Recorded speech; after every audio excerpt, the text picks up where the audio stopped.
कभी ये सोचा है कि ये सब कुछ, ये पूरा का पूरा ब्रह्मांड आखिर बना कैसे? देखिए, बिग बैंग थ्योरी तो है ही, पर उसके अलावा भी कई कमाल की कहानियां हैं। आज हम ब्रह्मांड पुराण की एक ऐसी ही महागाथा की गहराई में उतरेंगे। ये कहानी है चेतना की, एक इच्छा की और समय के अनंत चक्रों की। तो चलिए सीधे गोता लगाते हैं इस अद्भुत कहानी में। शुरुआत में कोई धमाका नहीं था, कोई शोर, कोई हलचल नहीं। बस कल्पना कीजिए एक ऐसी अवस्था की जहां सब कुछ मौजूद तो था, पर सिर्फ एक संभावना के रूप में।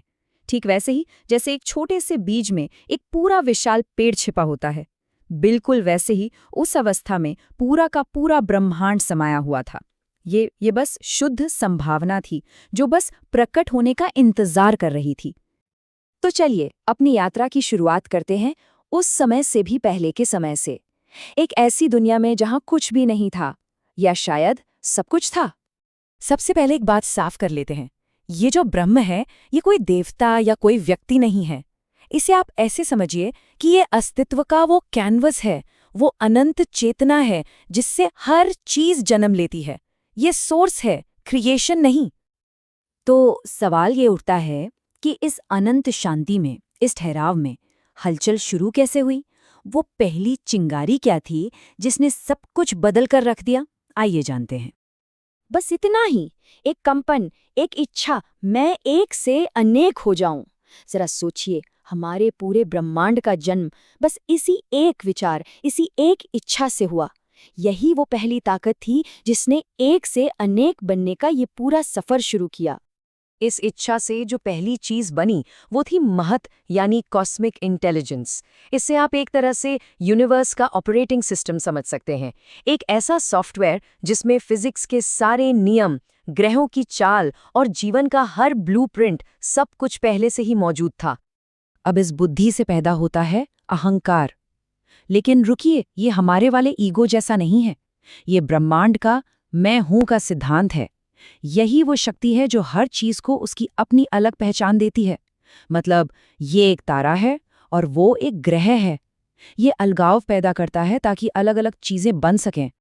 और फिर ये अहंकार 3 गुणों में बट जाता है।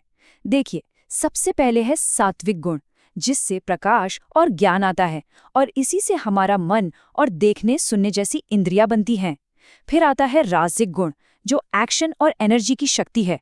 और आखिर में है तामसिक गुण, जो अंधकार और जड़ता से भौतिक दुनिया यानी पंच महाभूतों को बनाता है। ये तीनों मिलकर ही सब कुछ रचते हैं। तो अब हमारे पास सारे बिल्डिंग ब्लॉक्स तैयार हैं। बुद्धि है, पहचान है और 3 गुण भी हैं। अब ये सब मिलकर क्या बनाएंगे? ये सब मिलकर आकार देंगे सृष्टि के पहले पात्र को, यानी ब्रह्मांडीय अंडे को। यह कमाल का प्रोसेस है। देखिए कैसे सबसे सूक्ष्म तत्व यानी आकाश, स्पेस से वायु बनती है। फिर वायु की गति से अग्नि की गर्मी पैदा होती है, अग्नि से जल बनता है और आखिर में जल से ठोस पृथ्वी का निर्माण होता है। हर तत्व अपने से ठीक पहले वाले से जन्म लेता है, एक के बाद एक। और जब ये सभी 5 तत्व और वो सिद्धांत, महत और अहंकार, एक साथ आए, तो उन्होंने एक विशाल पात्र बनाया, ब्रह्मांड, यानी कॉस्मिक एग। सोचिए, हमारा पूरा यूनिवर्स अरबों खरबों गैलेक्सीज के साथ एक वक्त पर इसी एक अंडे के अंदर बंद था। और इसी सुनहरे अंडे के अंदर जन्म होता है यूनिवर्स के महान आर्किटेक्ट ब्रह्मा का। अब उनका काम इस अंडे में मौजूद सारी संभावनाओं को लेना है और उसे एक व्यवस्थित, खूबसूरत ब्रह्मांड का रूप देना है। तो अब ब्रह्मांड तैयार हैं, पर उन्होंने इस यूनिवर्स को बनाया कैसे? क्या ये बस एक बड़ी सी खाली जगह थी? नहीं, बिल्कुल नहीं। उन्होंने इसे अस्तित्व के कई लेवल्स वाली एक बहुत ही जटिल संरचना में व्यवस्थित किया। ब्रह्मा की रचना का पैमाना छोटा मोटा नहीं था, बहुत विशाल था।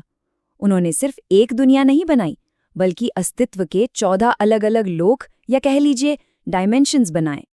इसे आप एक तरह से यूनिवर्स के मैप की तरह देख सकते हैं।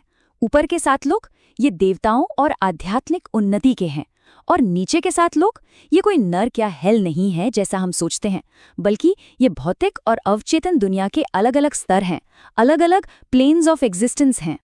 और अगर हम इन ऊपरी लोकों को करीब से देखें तो सबसे नीचे है भूरलोक। जी हाँ, यही है हमारी दुनिया, हमारी पृथ्वी। इस विशाल ब्रह्मांडीय नक्शे में हमारी जगह यहाँ है, जहाँ से आध्यात्मिक यात्रा शुरू होती है। अच्छा, यूनिवर्स तो बन गया, लेकिन ये चलेगा कैसे? इस पूरी कहानी में जो इंजन है वो है समय। और यहाँ समय कोई सीधी लकीर में नहीं चलता, बल्कि एक बहुत बड़े पहिए की तरह है जो घूमता रहता है हमेशा। समय का ये विशाल चक्र 4 युगों में बटा है। ये साइकिल शुरू होता है सत्य युग से, गोल्डन एज, जब सब कुछ परफेक्ट होता है, धर्म 100% पर होता है। और फिर धीरे धीरे त्रेता युग, द्वापर युग से होते हुए गिरावट आती है, जब तक कि हम कली युग के अंधकार तक नहीं पहुंच जाते। और फिर ये चक्र फिर से शुरू होता है। और जब ऐसे 1000 चक्र पूरे हो जाते हैं, तब ब्रह्मा का एक दिन खत्म होता है। और फिर आता है प्रलय, एक महान विघटन। ये एक तरह से यूनिवर्स का रीसेट बटन है। सब कुछ वापस अपने सोर्स में चला जाता है, ताकि एक नई, फ्रेश शुरुआत हो सके। ये अंत नहीं है, बस एक ठहराव है। ये लाइन ये सब कुछ कह देती है। काल स्वयं ब्रह्म है, जो सब कुछ बनाता और नष्ट करता है। मतलब इस कहानी में समय सिर्फ घड़ी की टिक-टिक नहीं है, वो खुद ही बनाने और मिटाने वाली ईश्वरीय शक्ति है। तो ये सब हमें एक बहुत बड़े सवाल के साथ छोड़ जाता है। अगर ब्रह्मांड वाकई में सृजन और विनाश के इन अंतहीन चक्रों में चलता है, तो हमारे इस एक छोटे से पल का, हमारी इस जिंदगी का क्या मतलब है? इस विशाल कहानी में हमारी अपनी जगह क्या है? इसका जवाब शायद हम सबको अपने अंदर ही खोजना होगा।